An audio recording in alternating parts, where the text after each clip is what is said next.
তোমরা চারটা জিনিস দেখা বিবাহ করবা।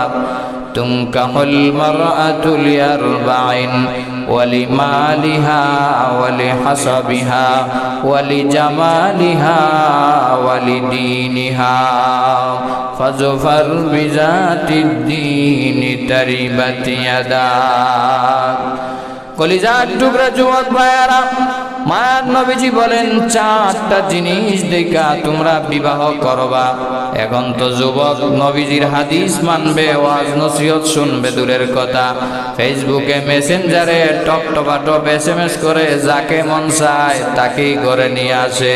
মারেও জিগায় না, বাবারেও জিগায় না। এরকম সন্তান আপনাদের এলাকাতে নাই, অন্য এলাকাতে আছে না নাই?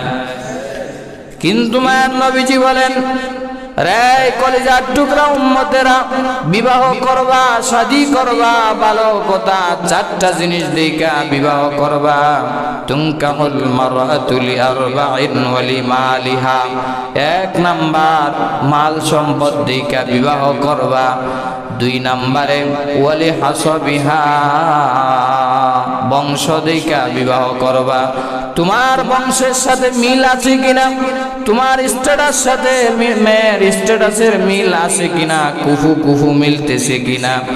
তিন নাম্বারে ওয়ালি জামালিহা, সুন্দরী রূপসী দেইকা বিবাহ করবা।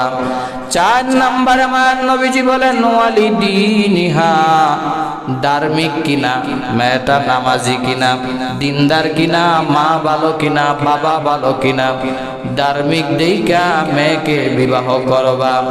আর মায়ার নবীজি বলেন ফাজফার বিজাতিদ্দীনি তারিবাত ইয়াদাক, মালও আছে, সম্পদও আছে, সুন্দরীও, আবার বংশ ঠিক আছে, কিন্তু ধার্মিক নাই, মেয়েটা নামাজ পড়ে না, কোরআন পড়তে জানে না, তাহলে রসুল বলেছেন তুমি ধ্বংসের দিকে হাত বাড়াইলা, তুমি ধ্বংস হয়ে যাইবা।